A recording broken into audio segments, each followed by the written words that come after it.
Hey everybody, Scott Horton here, inviting you to check out the Future Freedom Foundation at FFF.org. They've got a brand new website with new and improved access to more than 20 years worth of essays promoting the cause of liberty. And FFF's writers, including Jacob Hornberger, Jim Bovard, Sheldon Richmond, Anthony Gregory, Wendy McElroy, and more, aren't just good. They're the best at opposing and discrediting our corrupt overlords in Washington and their warfare, welfare, regulatory police state. That's the Future Freedom Foundation's new and improved site at FFF.org. All right, y'all, welcome back to the show. I'm Scott Horton. Our next guest is a reporter for McClatchy Newspapers based in Mexico City. His name is Tim Johnson. Welcome to the show. How are you doing? Very fine, Scott. Thank you. Good. Thank you for joining us today. Really appreciate it. And 3 articles here I want to focus on about the drug war down in Mexico. First of all, 27,000 missing, according to Human Rights Watch, in a new report that they put out. Disappeared peoples. Is that right? 27,000? Yes, that's actually a figure that Human Rights Watch didn't give that figure out. It was a figure from the Interior Ministry of Mexico. Oh, so it's the first time that the government of Mexico has actually acknowledged that they have indications that many people have gone have either gone missing or been reported as disappeared. Wow. And then that's on top, you say, of 70,000 estimated dead in the drug war just since 2006. Is that correct? That is correct. So we're talking, basically that there may be as many as 100,000 victims of this really brutal drug war, drug cartels fighting themselves, killing civilians, and the armed forces and military and police fighting the cartels. It's been tremendous. It's going to go down in the annals of Latin American history as one of the very brutal periods in any country.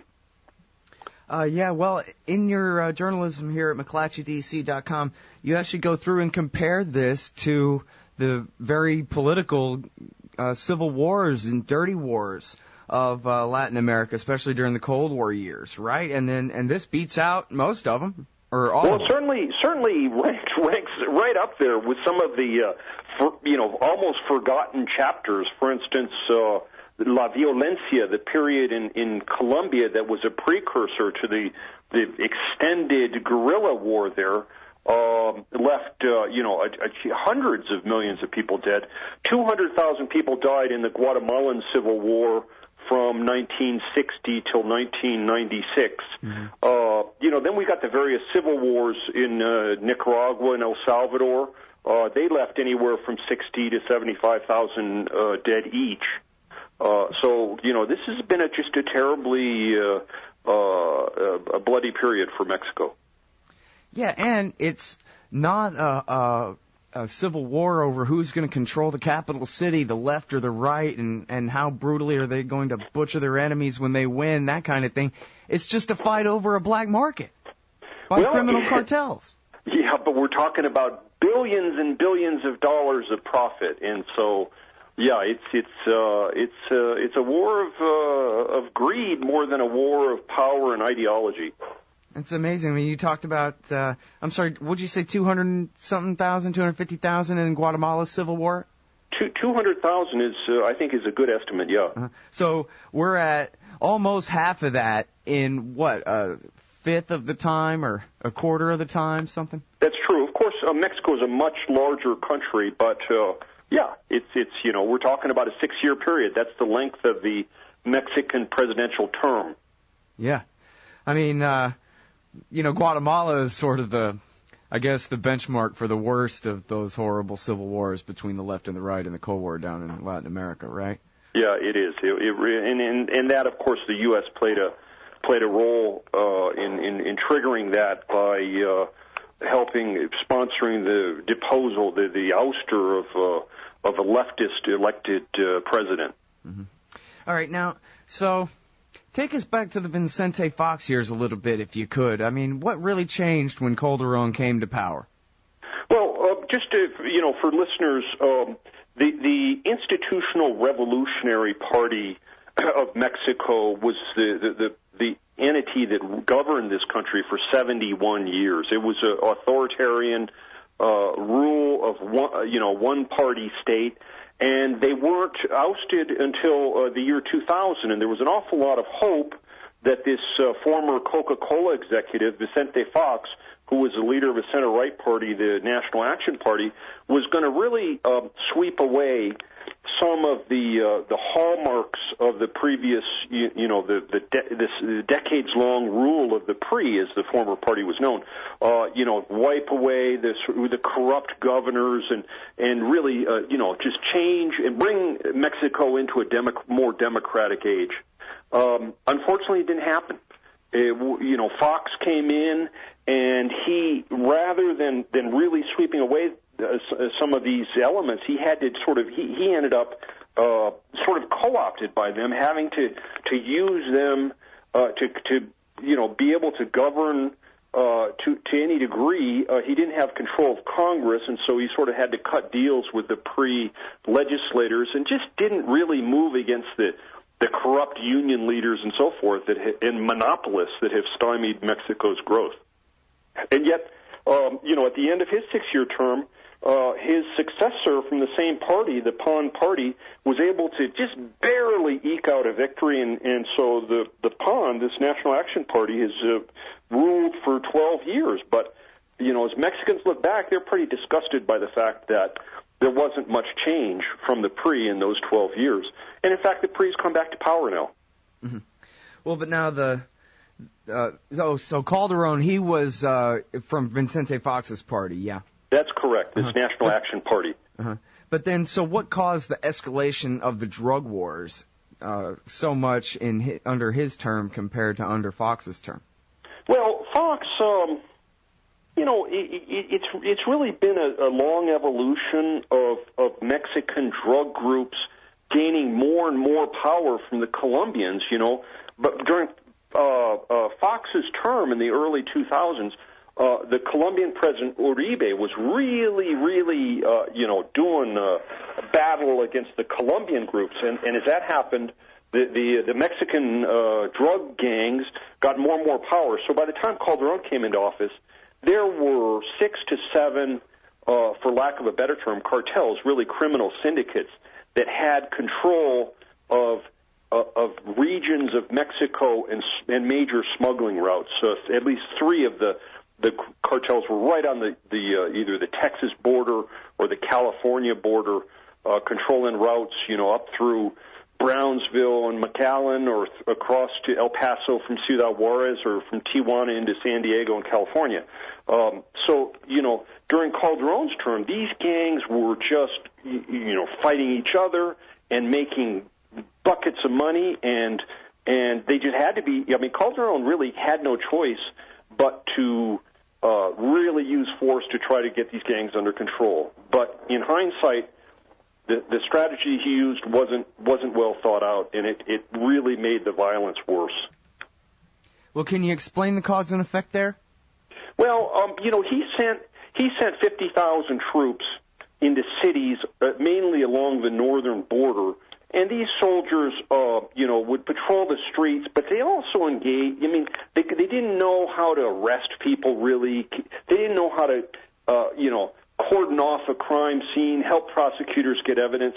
So the evidence, the signs are that the soldiers began to get corrupted by the whole process as well, and even participated in crimes. Didn't really stop municipal and state police from allying with the criminal cartels and helping them carry out kidnappings and just horrendous, extortions, and so the state, really elements of the state got bought off by the criminal gangs and, helped them commit atrocities.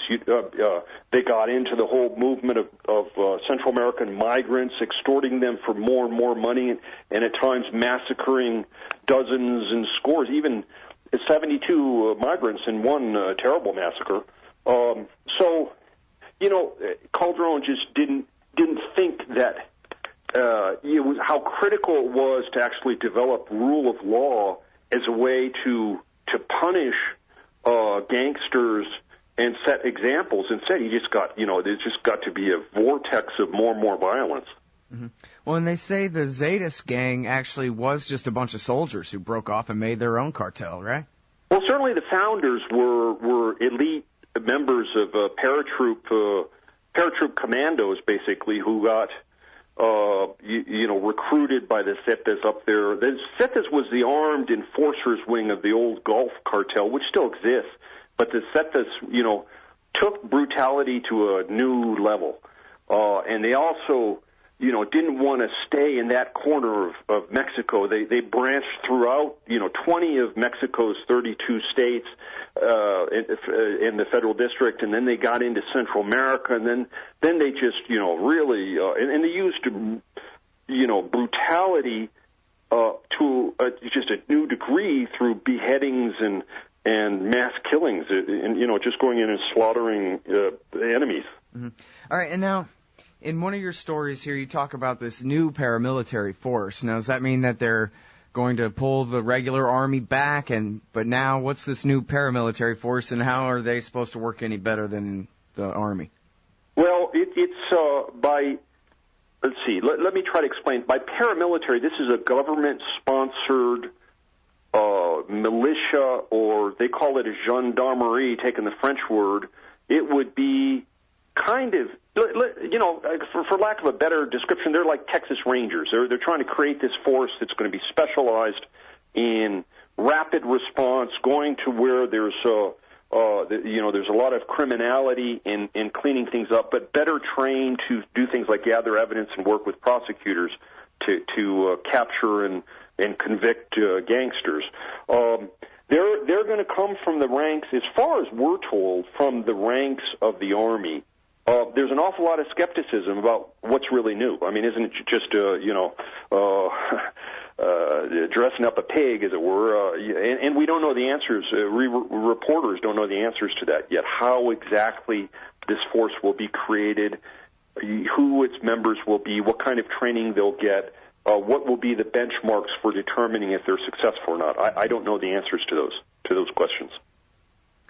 Now, to what degree? Because we hear talk like this from, I think Fox said this once or twice, and we hear it occasionally from Mexican politicians, that we really just need to legalize the drugs, and then we can just handle the drug trade, in an open market and court system type situation, rather than dealing with a black market type war. So I wonder whether, or to what degree you think American political pressure on Mexico accounts for their obviously backwards policy. Well, the U.S. certainly has a heavy responsibility in all this, not only for an insatiable demand for cocaine, for meth, for Mexican marijuana and so forth, but also the smuggling of, tens of thousands of assault weapons into Mexico, a lot, sort of not policing that well. So both money and guns flow freely into Mexico. The Mexican presidents haven't had the guts to actually push for any sort of legalization effort while they're in office. They only do it once they leave office. But there's a new dynamic in Latin America, and you see some presidents of other countries actually taking a more proactive position on this, particularly the presidents of Guatemala, Colombia, Uruguay, and Costa Rica. And the Mexicans are watching with paying very close attention to this move, because they're seeing what's happening in state of Washington, state of Colorado with marijuana legalization, and they're not happy about the fact that they're tasked with going out and rounding up marijuana growers and even killing, getting into firefights with them when it's legal in some U.S. states. So it's really a moment of flux in what's going to happen with the legalization drive. The Mexican government, per se, hasn't really taken a strong position on it. They'll just say they'll continue to enforce law. Mm-hmm. All right, listen, thanks so much for your time, Tim. We got to go, but I really appreciate it. You're welcome, Scott. Everybody, that's Tim Johnson. He's a reporter for McClatchy Newspapers, stationed down there in Mexico City. Man, you need some Liberty stickers for the back of your truck. At LibertyStickers.com, they've got great state hate, like Pearl Harbor was an inside job. The Democrats want your guns. U.S. Army, die for Israel. Police brutality, not just for black people anymore. And government school, why you and your kids are so stupid. Check out these and 1,000 other great ones at LibertyStickers.com. And of course, they'll take care of all your custom printing for your band or your business at TheBumperSticker.com. That's LibertyStickers.com. Everyone else's stickers suck. The Emergency Committee for Israel, Brookings, Heritage, AIPAC, WINEP, JINSA, PNAC, CNAS, the AEI, FPI, CFR, and CSP. It sure does seem sometimes like the war party's got the foreign policy debate in D.C. all locked up. But not quite. Check out the Council for the National Interest at councilforthenationalinterest.org. They put America first, opposing our government's world empire, and especially their Middle Eastern madness. That's the Council for the National Interest at councilforthenationalinterest.org. Hey ladies, Scott Horton here. If you would like truly youthful, healthy, and healthy-looking skin, there is one very special company you need to visit, Dagny & Lane, at DagnyandLane.com. Dagny & Lane has revolutionized the industry with a full line of products made from organic and all-natural ingredients that penetrate deeply with nutrient-rich ionic minerals and antioxidants for healthy and beautiful skin. That's Dagny & Lane at DagnyandLane.com. And for a limited time, add promo code SCOTT15 at checkout for a 15% discount. Hey all, Scott Horton here, inviting you to check out WallStreetWindow.com. It's a financial blog written by former hedge fund manager Mike Swanson, who's investing in commodities, mining stocks, and European markets. Wall Street Window is unique in that Mike shows people what he's really investing in and updates you when he buys or sells in his main account. Mike thinks his positions are going to go up because of all the money the Federal Reserve is printing to finance the deficit. See what happens at WallStreetWindow.com. And Mike's got a great new book coming out, so also keep your eye on WriterMichaelSwanson.com for more details. Hey everybody, Scott Horton here. Ever think maybe your group should hire me to give a speech? Well, maybe you should. I've got a few good ones to choose from, including How to End the War on Terror, The Case Against War with Iran, Central Banking and War, Uncle Sam and the Arab Spring, The Ongoing War on Civil Liberties, and of course, Why Everything in the World is Woodrow Wilson's Fault. But I'm happy to talk about just about anything else you've ever heard me cover on the show as well. So check out youtube.com/Scott Horton Show for some examples, and email Scott at ScottHorton.org for more details. See you there.